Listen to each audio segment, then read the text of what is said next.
India Legal presents Courts Roundup.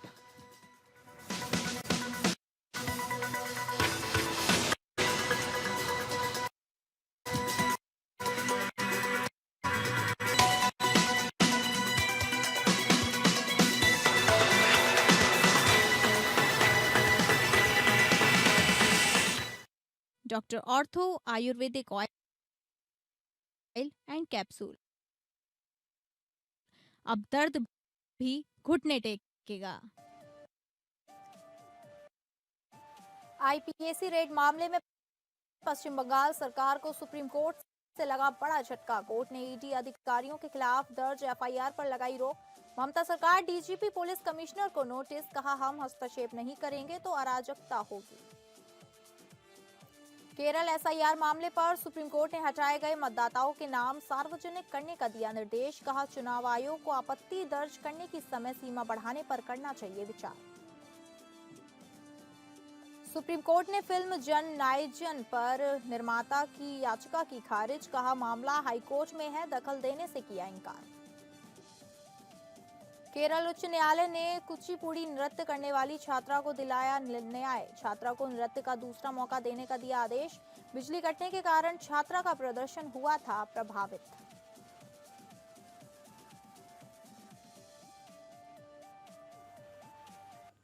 नमस्कार, आप सभी का स्वागत है कोर्ट्स राउंडअप में और मैं हूं आपके साथ अंकिता सिंह। अगले आधे घंटे हम सुप्रीम कोर्ट, हाई कोर्ट और तमाम निचली अदालतों की खबरों को आपके सामने रखेंगे। तो शुरू करते हैं courts roundup. India Legal presents Courts Roundup.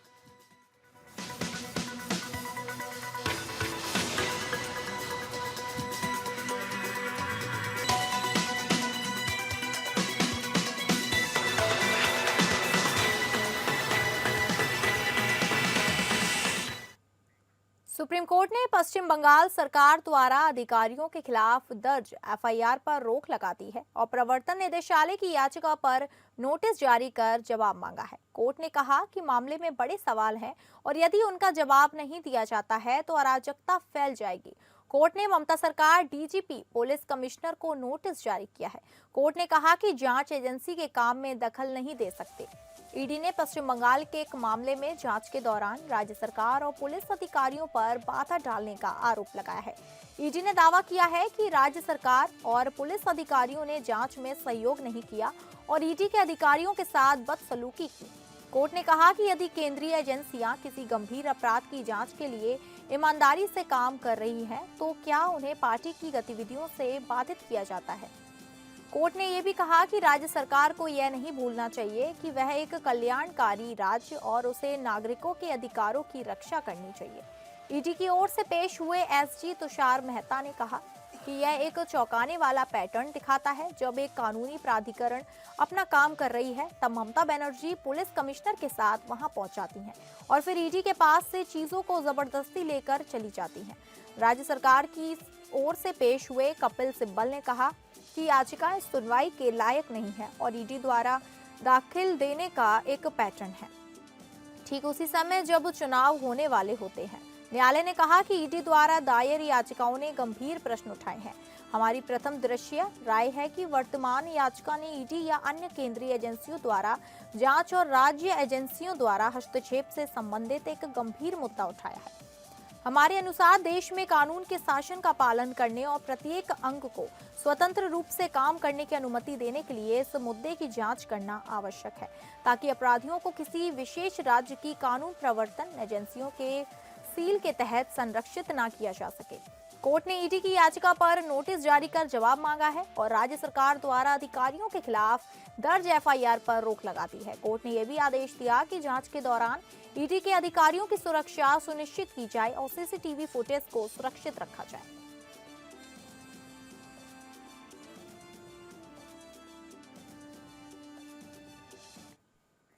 Supreme court ने केरल में एसआईआर प्रक्रिया के दौरान हटाए गए मतदाताओं के नाम सार्वजनिक कार्यालयों और आधिकारिक वेबसाइट पर प्रकाशित करने का निर्देश दिया है। कोर्ट ने यह भी कहा कि चुनाव आयोग को हटाए गए नामों के खिलाफ आपत्ति दर्ज करने की समय सीमा बढ़ाने पर विचार करना चाहिए। केरल में एसआईआर प्रक्रिया के दौरान लगभग 24 लाख नाम हटाए गए थे।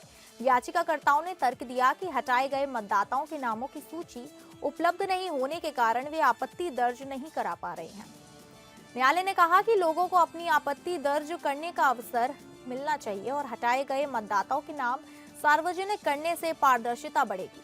कोर्ट ने चुनाव आयोग से ये भी कहा कि वे आपत्ति दर्ज करने की समय सीमा बढ़ाने पर विचार करें। चुनाव आयोग ने पहले ही आपत्ति दर्ज करने की समय सीमा बढ़ा दी थी, लेकिन अब सुप्रीम कोर्ट के निर्देश के बाद आयोग ने और समय देने पर विचार करने की बात कही है। आयोग ने कहा कि वे इस मुद्दे पर विचार करेंगे और उचित निर्णय लेंगे। सुप्रीम कोर्ट के निर्देश के बाद अब चुनाव आयोग को हटाए गए मतदाताओं के नाम सार्वजनिक करने और आपत्ति दर्ज करने की समय सीमा बढ़ाने पर विचार करना होगा।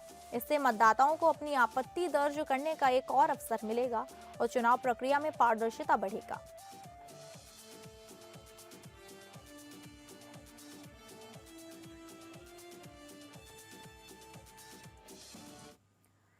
सुप्रीम कोर्ट ने मद्रास हाई कोर्ट के उस आदेश पर रोक लगा दी है जिसमें सस्त्रा यूनिवर्सिटी को थंजावुर में सरकारी जमीन से बेदखल करने का निर्देश दिया गया था। यूनिवर्सिटी ने तर्क दिया था कि बेदखली से 12,000 से अधिक छात्रों की शिक्षा प्रभावित होगी। यह मामला 31.37 एकड़ सरकारी जमीन के एक टुकड़े से संबंधित है, जिस पर सस्त्रा यूनिवर्सिटी का कब्जा है।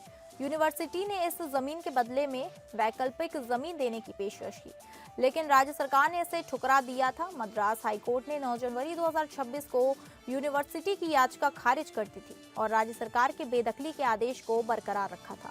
चीफ जस्टिस सूर्यकांत और जस्टिस जॉय मल्ल्या बागची और विजय बिश्नोई की पीठ ने कहा कि राज्य को इस मुद्दे को प्रतिष्ठा का मुद्दा नहीं बनाना चाहिए। पीठ ने कहा कि कल्याणकारी राज्य को सार्वजनिक कार्य करने वाले शैक्षणिक संस्थानों की भूमिका को ध्यान में रखना चाहिए। कोर्ट ने सस्त्रा यूनिवर्सिटी को एक विस्तृत प्रतिनिधित्व दाखिल करने का निर्देश दिया और राज्य को इसे 4 सप्ताह के भीतर विचार करने का निर्देश दिया। यूनिवर्सिटी ने तर्क दिया कि बेदखली से यूनिवर्सिटी के कामकाज पर गंभीर प्रभाव पड़ेगा और 12,000 से अधिक छात्रों की शिक्षा प्रभावित होगी। यूनिवर्सिटी ने यह भी दावा किया कि राज्य सरकार ने जमीन के बदले में वैकल्पिक जमीन देने की पेशकश को ठुकरा दिया था, जो कि यूनिवर्सिटी ने दी थी। सुप्रीम कोर्ट का यह आदेश सस्त्रा यूनिवर्सिटी के लिए एक बड़ी राहत है, जो कि सरकारी जमीन पर कई दशकों से काम कर रही है। इस आदेश से यूनिवर्सिटी को अपने कामकाज को जारी रखने में मदद मिलेगी और छात्रों की शिक्षा भी प्रभावित नहीं होगी।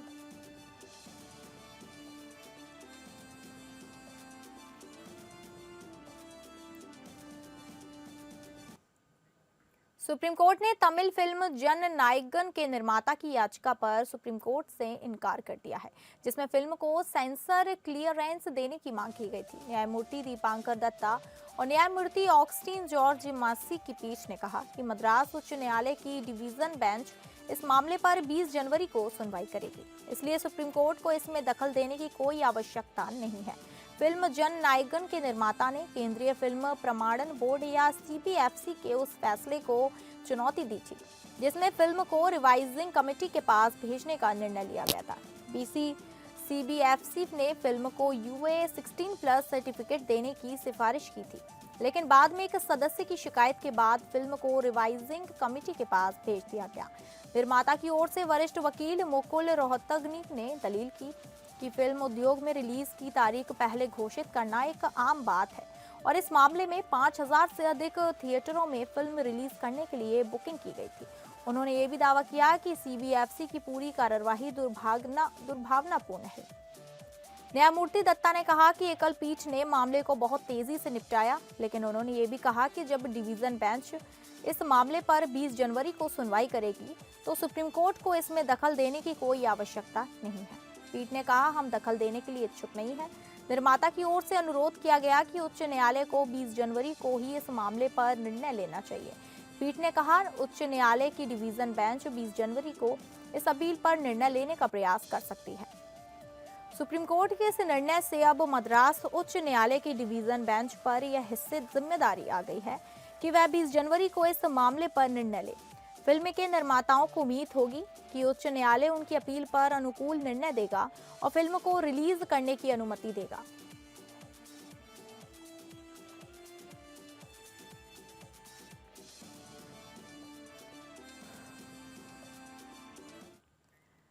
न्यायमूर्ति यशवंत वर्मा ने संसदीय समिति को अपना लिखित प्रतिक्रिया में कहा है कि वह अपने आधिकारिक आवास पर आगजनी की घटना के समय मौजूद नहीं थे और आग बुझाने के लिए पहुंची दमकल टीम ने उनके आवास से कोई नकदी बरामद नहीं की। न्यायमूर्ति वर्मा ने कहा कि इस घटना में उनकी कोई भूमिका नहीं है और वह पहले प्रतिवादी नहीं थे। उन्होंने कहा कि घटनास्थल को सुरक्षित रखने की जिम्मेदारी उन अधिकारियों की थी जो पहले वहां पहुंचे थे। न्यायमूर्ति वर्मा ने अपने आवास से नकदी बरामद होने के आरोपों का खंडन किया है।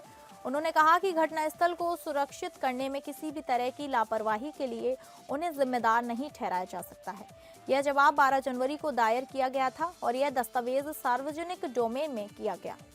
गौरतलब है कि न्यायमूर्ति वर्मा के खिलाफ महाभियोग प्रस्ताव उनकी आधिकारिक आवास पर आगजनी की घटना के बाद शुरू किया गया था। इस घटना के बाद दमकल कर्मियों ने कथित तौर पर अनियंत्रित नकदी बरामद की थी, जिससे न्यायमूर्ति वर्मा के खिलाफ भ्रष्टाचार के आरोप लगे थे। न्यायमूर्ति वर्मा ने इन आरोपों से इनकार किया था, लेकिन उन्हें दिल्ली उच्च न्यायालय से इलाहाबाद उच्च न्यायालय में स्थानांतरित कर दिया गया था और आगे की कार्यवाही पर विचार करने के लिए उन्हें न्यायिक कार्य से हटा दिया गया था। सुप्रीम कोर्ट ने हाल ही में न्यायमूर्ति वर्मा की याचिका पर अपना फैसला सुरक्षित रखा है, जिसमें उन्होंने संसदीय समिति के गठन को चुनौती दी है। न्यायमूर्ति वर्मा ने आरोप लगाया है कि समिति का गठन असंवैधानिक है और यह उनके अधिकारों का उल्लंघन करता है।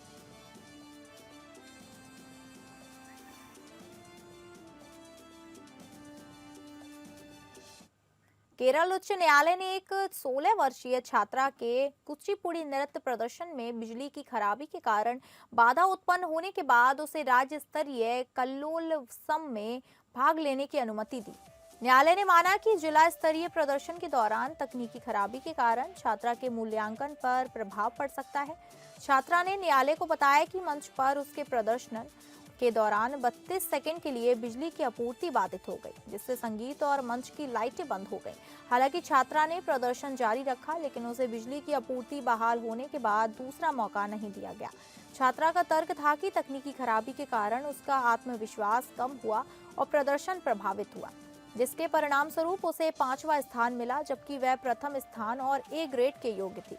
उप शिक्षा निदेशक ने छात्रा की अपील को खारिज करते हुए कहा कि बिजली की खराबी संक्षिप्त थी और इससे प्रदर्शन प्रभावित नहीं हुआ। हालांकि न्यायालय ने माना कि छात्रा को प्रदर्शन का अवसर दिया जाना चाहिए। न्यायमूर्ति बेचू कुरियन थॉमस ने आदेश दिया कि छात्रा को राज्य स्तरीय कल्लोत्सव में भाग लेने की अनुमति दी जानी चाहिए। न्यायालय ने माना कि बिजली की खराबी के कारण छात्रा के प्रदर्शन पर प्रभाव पड़ सकता है और उसे दूसरा मौका दिया जाना चाहिए। इस निर्णय से छात्रा को अपनी प्रतिभा दिखाने का अवसर मिलेगा और न्यायालय ने इस बात पर जोर दिया कि तकनीकी खराबी के कारण किसी भी प्रतिभागी को अनुचित नुकसान नहीं पहुंचाया जाना चाहिए।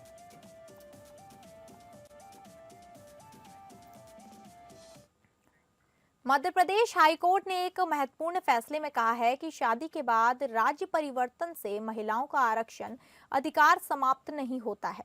जस्टिस जय कुमार पिल्लई की पीठ ने स्पष्ट किया कि विवाह के बाद मध्य प्रदेश की स्थायी निवासी बन चुकी महिलाओं को राज्य की निवासी मानते हुए आरक्षण संबंधी लाभ दिए जाने चाहिए, बशर्ते वे निर्धारित वैधानिक शर्तों को पूरा करती हों। यह मामला उन महिला अभ्यर्थियों से जुड़ा है जिनकी उच्च माध्यमिक शिक्षा के पद पर चयन प्रक्रिया के दौरान उम्मीदवारी निरस्त कर दी गई थी।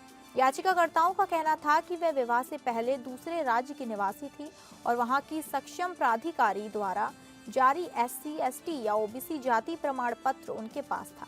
विवाह के बाद भी मध्य प्रदेश में स्थायी रूप से रहने लगी और सरकारी नियमों के अनुसार उन्हें मध्य प्रदेश का डोमिसाइल प्रमाण पत्र भी जारी किया गया।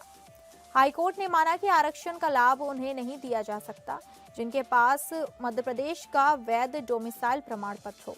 हालांकि इस मामले में यह भी स्पष्ट हुआ कि याचिकाकर्ताएं विवाह के बाद स्थायी रूप से मध्य प्रदेश में रह रही थी और उन्हें डोमिसाइल प्रमाण पत्र भी जारी किया गया, इसलिए उन्हें प्रवासी मानना उचित नहीं है।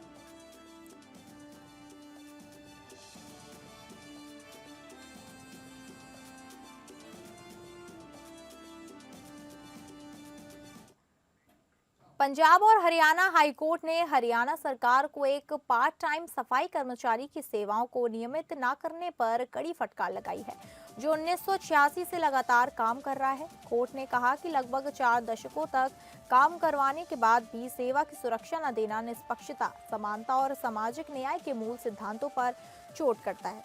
जस्टिस संदीप मौदगिल ने कहा कि यह कोर्ट ऐसी स्थिति से परेशान है जो बिना रह नहीं सकता, जहां एक कर्मचारी जिसे नाम पत्र के लिए क्लास 4th कर्मचारी के रूप में नामित किया गया है, वास्तव में ऐसे काम कर रहा है जो संस्थान के रोजमर्रा के कामकाज के लिए बहुत जरूरी है।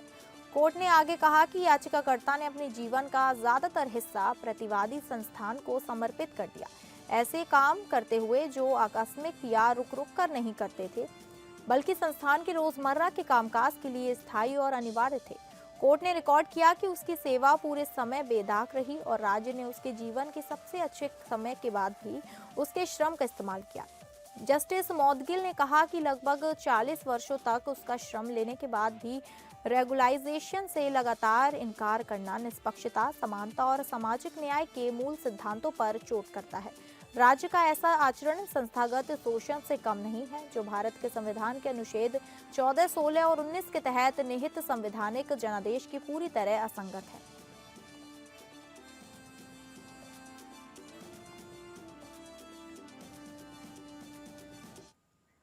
दिल्ली के कालकाजी इलाके में जामा मस्जिद और नंद नगरी स्थित मस्जिद को सरकारी जमीन पर अवैध अतिक्रमण होने के आरोप के आधार पर गिराए जाने के खिलाफ दाखिल की गई याचिका पर सुनवाई हुई। दिल्ली हाईकोर्ट ने याचिकाकर्ता को फटकार लगाई और कहा कि आपको अतिक्रमण ही समाज में सिर्फ एक दिक्कत नजर आती है। हाईकोर्ट ने याचिकाकर्ता से कहा कि आपको समाज में कोई दूसरी समस्या नजर नहीं आती, पीने का पानी जैसी तमाम दिक्कतें हैं, उनको लेकर आप कोर्ट नहीं आते। हाईकोर्ट ने कहा, अगर आप हर दूसरे दिन ऐसी ही याचिका दाखिल कर रहे हैं, कोर्ट ने कहा, आप न्यायालय का इस तरह से गलत इस्तेमाल ना करें। हमें कोर्ट के प्लेटफॉर्म के ऐसे गलत इस्तेमाल को रोकना होगा। फिलहाल दिल्ली हाईकोर्ट ने कालकाजी और नंद नगरी इलाके में मौजूद मस्जिद के मामलों में भी अभी कोई आदेश पास नहीं किया और ना ही नोटिस जारी किया। हालांकि इस मामले पर हाईकोर्ट 21 जनवरी को अगली सुनवाई करेगा। दरअसल दिल्ली हाईकोर्ट में याचिका दाखिल कर मांग की गई कि हाईकोर्ट पीडब्ल्यूडी, डीडीए, एमसीडी को मस्जिद के आसपास के क्षेत्रों का सर्वे और सीमांकन करे और सरकारी भूमि पर हुए सभी अवैध कब्जे व निर्माण को हटाए जाने का निर्देश जारी करे।